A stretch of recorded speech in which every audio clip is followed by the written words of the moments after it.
against hunger is truly mankind's war of liberation. That's what 35th American President John F. Kennedy said about world hunger. Welcome everyone to the first podcast of V Group Talk, and today I'm going to talk about global hunger crisis and what steps we are taking to control it. When it comes to the matter of crisis, some miserable, devastating things predominate us, be it challenging poverty, disaster, or any other contingency. The consequences are life-threatening. Emphasizing the major issue or threat faced across the world is hunger crisis. What actually a hunger crisis means is worth an issue to discuss. In connection with a crisis like drought, or we can say eventually the outcome of drought-like situation is hunger crisis. To be precise, it designates undernourishment over a definable period. Biologically, we can say painful sensation or state of weakness. Hunger is basically categorized into three forms: acute, chronic, and hidden hunger. Acute hunger is undernourishment over a fixed or limited definable period of time. It is the most extreme form of hunger and arises during the crisis like droughts, disasters, wars, cyclones, or other natural calamities. People who are already suffering from chronic hunger are affected mostly by acute hunger. It constitutes of 8% of the total hunger-stricken people. Chronic hunger is undernourishment for a long-term period. It occurs when body needs more food, but it is not able to fulfill the absorbing requirement. It arises due to poverty, and globally, it is far more widespread. People suffering from chronic hunger do not have enough money for health nutrition, proper health care, medical facilities, clean water, and in some cases, they don't even have roof to cover their heads. Lastly, hidden hunger.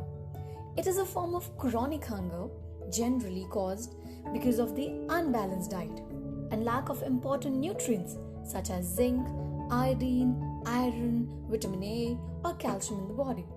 In this case, consequences or effects are not visible, but long-term nutrient deficiencies can lead to serious ailments. Body growth is affected directly and risk of premature death increases. There are more than 2 million people who are suffering from this.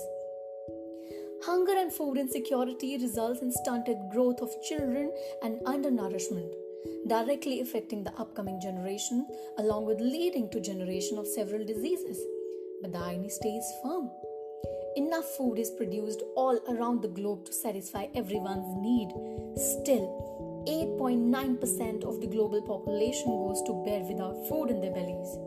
There is surplus amount of reason to justify this statement. The number one is poverty. Poverty and hunger are interlinked and are directly proportional to each other. People suffering from poverty mostly cannot afford nutritional food and medical facilities, resulting in undernourishment. In turn, due to poor health conditions, they can't even work for a full day to make money for their families. Many inter-society and international affairs also have a major part to play in such crises. If we talk about the most influential international conflicts, only rich countries are getting benefits. The poor countries are the major victim of crisis. Here, what it applies is, crisis often affects those who are already suffering from chronic crisis. Wars cause distribution of life, infrastructure, resources, whether they are of food or other. Transport is shuttled down, leading people to suffer from poor food supplies and resulting in causing hunger crisis. Many families in Africa and other countries experience a hunger season. It's before harvest. At this period of time, previous year supplies get exhausted and they don't have enough to fulfill the daily need of food, and it takes some time to replenish, which leaves families on a one meal per day. Shortages are also due to improper distribution of the supplies at respective places by the ration dealers. This brings us to the next point, that is climate change. It is something that is uncontrollable. Just think what would happen if there would be no crops yielded from a season due to unfavorable climate conditions like drought, seasonal floods, unexpected storms or precipitation, etc. Eventually, there would be life-threatening hunger crisis and food shortage for a particular season. In turn, mostly affected people are the ones who are totally dependent on agriculture. The poorest regions of the world are affected the most due to extreme climate patterns. Lack of nutrition is another reason. In order to live a healthy life, one needs a range of food providing a variety of essential nutrients and healthy benefits. Poverty-stricken families are often dependent on just one or two staple foods, mainly corn, wheat, or rice, which means they're not getting enough nutrients required for a healthy body and suffer from the effects of hunger. It is a matter of grave concern, as proper nutrition is very important for children below the age of 5 and pregnant and breastfeeding women. Proper nutritional diets reduces the risk of diseases, cognitive impairment, poor health, and keeps the body and mind fit for a full day workout. Country's economy also has a direct effect on the nutritional resilience and per capita income of its people.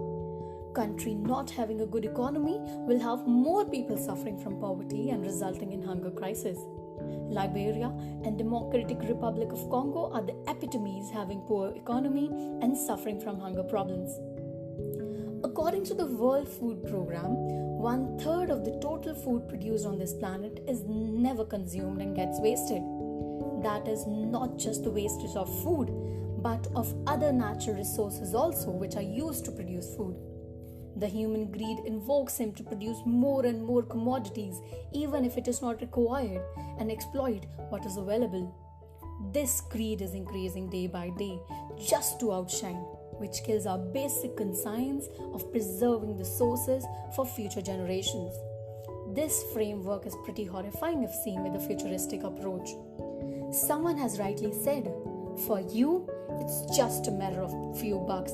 For somebody, it's a matter of life. There are many problems which arise due to hunger. You might have heard on news channels and also seen in movies that a hungry person who is living without any shelter and have no money kills someone only for a few bites of food. My dear friends, that happens in the real life as well. Intense level of hunger can let you take any step that can change your life. It is not only about malnourishment and lack of food, but hunger is generating thousands of more problems for the countries. That is why it is a global issue. Let us talk about Global Hunger Index. Global Hunger Index, or GHI, is a tool used to measure and track hunger at global level along with regional and country-wise analysis. Before proceeding further, let's go to the flashback and look into some details that where did it start and how it came into effect. Two institutional bodies, International Food Policy Research Institute (UN) and Welthungerhilfe Germany, published their first report for the first time in 2006. From the next year, that is 2007, Irish NGO named Concern Worldwide also became a co-publisher in this report. Just 2 years back, in year 2018, International Food Policy Research Institute of US has stepped back, making it a joint project for the other two members. Global Hunger Index is calculated annually. Factors that are taken into consideration for the calculation of GHI are proportion of undernourished, proportion of children suffering from wasting, that is acute undernourishment, and stunting, that is chronic undernourishment under the age of 5, and at last, mortality rate of children. GHI is measured on a 100-point inverse scale, with 0 as best and 100 as worst, which can never be achieved practically, and ranked the countries wherever they land down based on a few ranges prescribed, which are, if range is equal to or less than 9.9, then it will be counted low. If it ranges from 10 to 19.9, then it is moderate. If it is between 20 to 34.9, then it is serious. 35 to 49.9, it's alarmers. And at last, if it is more than 50, it is extremely alarming. Besides ranking the countries and placing them on the hunger scale, GHI report includes an essay addressing one particular aspect of hunger. Issue of hunger and climate changes was the topic for the year 2019. The data used for the publishers every year came from different sources for different factors. Some of them are Food and Agriculture Organization, UNICEF, WHO, the World Bank, which are agencies of United Nations, and many more other sources are out there in the list. Have you ever been really hungry? Have you ever seen your spouse, kith or kin starving for food? We all are very much aware about the words like hunger, malnourishment, starvation, etc. But have we really not seen the real face of hunger? Hunger doesn't mean that we don't have a food for a whole day, but it is much more than this. It is that state at which one is not having enough food to eat, not for a day, not for a week, but for months and sometimes years also. In the greed of power, humans had lost humanity. The arguing conflict between the megalomaniac people of Yemen, which led to civil war, best describes the quote. Yerevan has now become the poorest country of Middle East. It is placed highest in the Fragile State Index and the second worst in Global Hunger Index.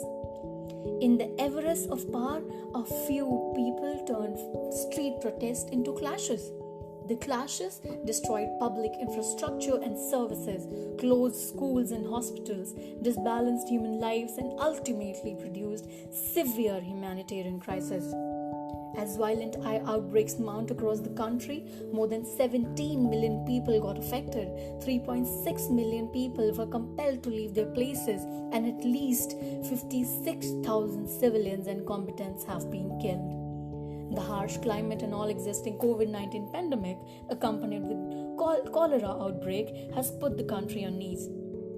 And the oldest civilization on earth, which was once known as the happy land of Arabia Felix, is turned into living hell for all the civilians who are residing there.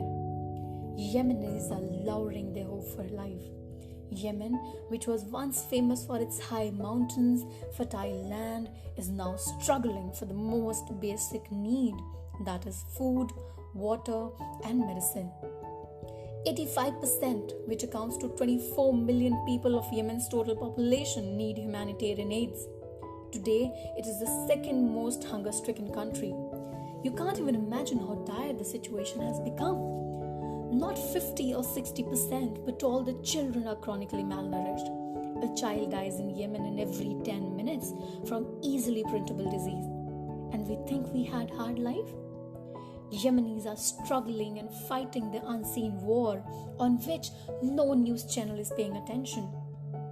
Not only this, it is also the water-scarce country. For water, there's a need to dig big holes and it requires fuel, which is very expensive for Yemenis, and for that, Yemenis have to suffer. There's nothing more depressing than this. No water, no food, no clean hospitals, nothing to survive, no other option than die. All the suffering is man-made. Children are paying the price of adult ultimate ignorance. These people are suffering a lot from years, and even they don't know why still the fight is going on in their homeland. Their life is extremely horrible. The children go to bed with an empty stomach, can't even think that a bowl of rice and some veggies is so hard. They are just like zombies, so skinny, starving to die. They too want to live, want to enjoy, or we can say, spirit is willing but the flesh is weak. It is catastrophic. Almost 7 million Yemenis don't know from where their meant meals will come. There is no shortage of food, but because of ongoing conflict, roads are blocked, due to which they are not getting their meals. They don't have water to quench their thirst, food to relieve their empty stomach, and even clothes to cover their bodies. If we don't eat enough food for days, then our body starts eating itself, and it leads to starvation, which causes permanent organ damage, stops the growth of human body parts, and slowly leads to death. Eradication of hunger and malnutrition is one of the greatest calamities, and it is a big shame on humanity. There's plenty of money for bombs, statues, making skyscrapers, but not even a single penny for food. How strange it is. There is strong need to draw food rather than bombs. My heart hurts for them. Hope it will melt your heart too. When you were sleeping last night, approximately 300 kids died because of starvation or diseases related to malnutrition. Let's come together with hand in hand to extend our arms to help them and their families. Let us come to cover food gap, small help from our side and prove boon for them. A small donation from our side can save a life. Every life matters. They are not meant to suffer like this. It is much more horrible than death. Now let us talk about some associations working for hunger eradication. Up till here, we have gone through what is hunger crisis, its causes, global hunger index, and problems in Yemen. But have you given a thought that from where the food comes for the people dying with hunger in countries like Yemen? No? Let me introduce to you some associations out there working day and night for feeding someone's stomach. Food and Agriculture Organization, International Fund for Agriculture Development, United Nations Children Education Fund, World Food Programme. These are some agencies of United Nations who aim to work against global hunger. Besides these, California-based Food First is an NGO. Green Shoots Foundation works in 6 different countries throughout Asia, including Cambodia, Philippines, Myanmar, Vietnam, and Kyrgyzstan. Groundswell International, which was founded in 2009, has global link with NGOs, rural communities, and promotes food systems in Burkina Faso, Ecuador, Gharial, Guatemala, Haiti, Honduras, Mali, Nepal, Senegal, and Western North Carolina. Heifer International was founded in 1944 and based in Little Rock, Arkansas. It is an NGO working to eradicate poverty and hunger. This organization has provided its services and livestock in more than 125 countries. It is helping and has helped millions of families to move towards greater self-resilience. There are not only a couple of such organizations, but dozens of them. I might get tired while counting them. World Food Programme is one of the largest United Nations agencies, helping 86.7 million people in around 83 countries every year and delivering food assistance. The special point to focus is that this organization implements school feeding programs in 60 countries for more than 16 million children. CARE is a global organization which works around the globe with a vision of a world of hope, tolerance, and social justice, where poverty has been overcome and all people live with dignity, where poverty has been overcome and all people live with dignity and security. The Hunger Project, with programs in Asia, Africa, and South America, works to achieve sustainable progress in nutrition, family hunger, health, and education. Beat for a Word, Clean Looking Alliance, Action Against Hunger, Indian NGO Akshay Patra, Feeding America in US, Rise Against Hunger, Spoon, UNICEF, World Central Kitchen, Why Hunger, Mercy Crops, Lunchbox Fund, Food for the Poor, 1 Acre Fund, and the never-ending list will keep on increasing. So let us talk about World Food Programme in detail and its working. Till now, you might have got an idea that World Food Programme is the largest humanitarian agency tackling hunger worldwide. It is working in more than 80 countries with nearly 19,000 staff who reach more than 90 million people with 5,600 trucks, 100 planes, and 30 ships available 24/7 at any time to provide food assistance and medical aid every day at any point of the globe where there is reach of World Food Programme. World Food Programme is one of the largest agencies of United Nations. It was founded by Food and Agriculture Organization at UN General Assembly in the year 1961. Its headquarters are in Rome, Italy. First, it was formed on 3-year experimental basis, but later in 1965, it got expanded on continuing basis. 1 in 9 people worldwide don't have food to eat, and this organization aims to end hunger under Zero Hunger Program, achieve food security, and improve nutrition by 2030. This organization is saving and changing thousands of lives daily. It delivers food assistance in emergencies. It works with communities to improve nutrition and build resilience.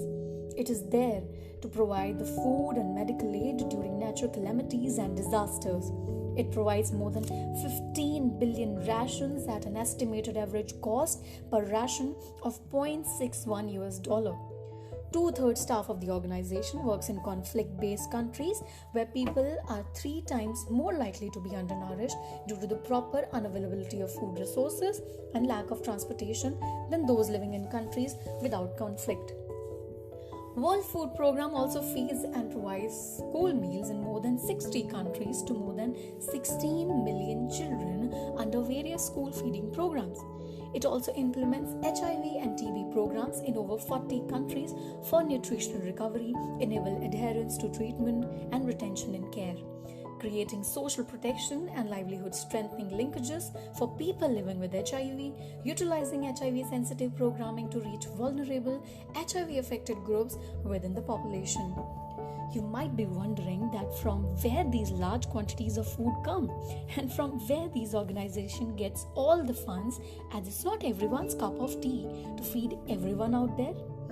World Food Programme is an intergovernmental organization, which means an organization composed of sovereign states, and it is a self-regulatory body.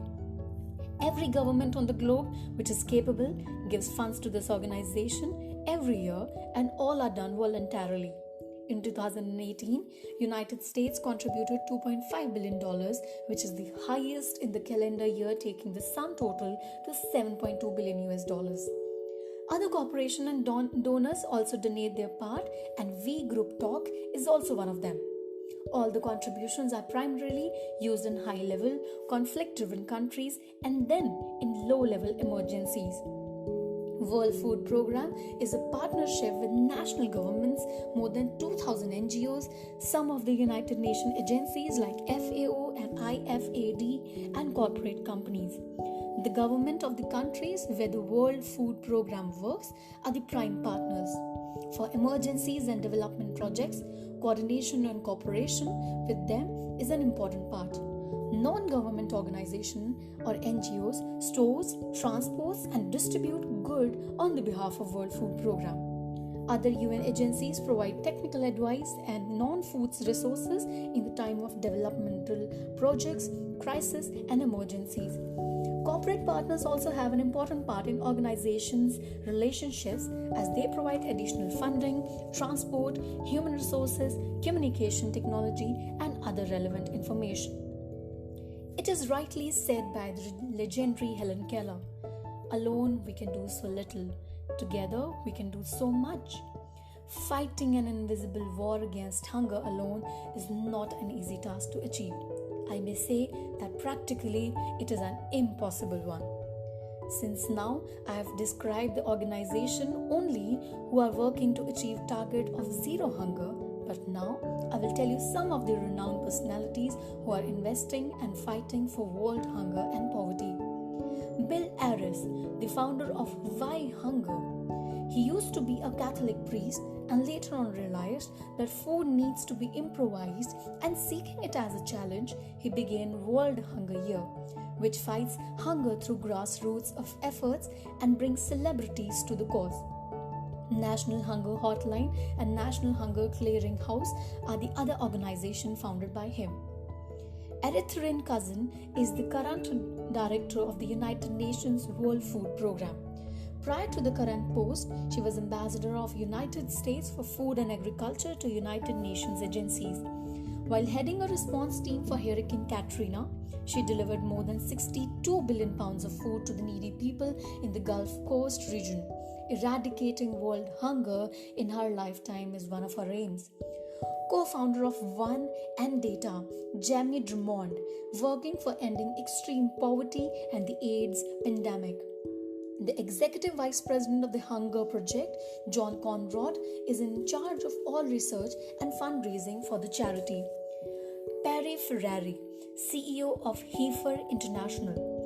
He got his start in the corporate world but found his destination at Heifer International.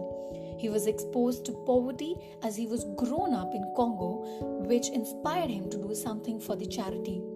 Andrea Muanda, journalist from Uganda, founder of the Independent and strong activist against global poverty. He also has been recognized as a global young leader by the World Economic Forum.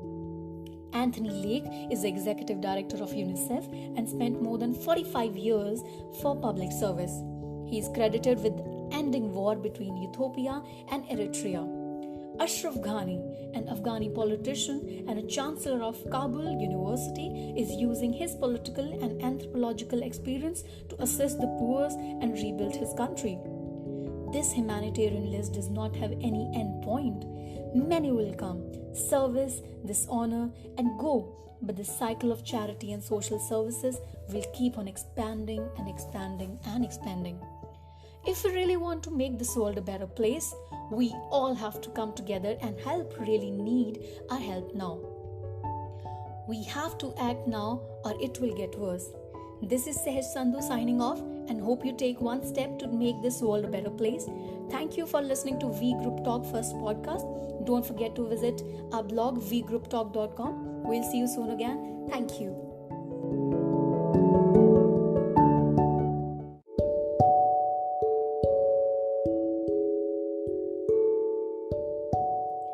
The war against hunger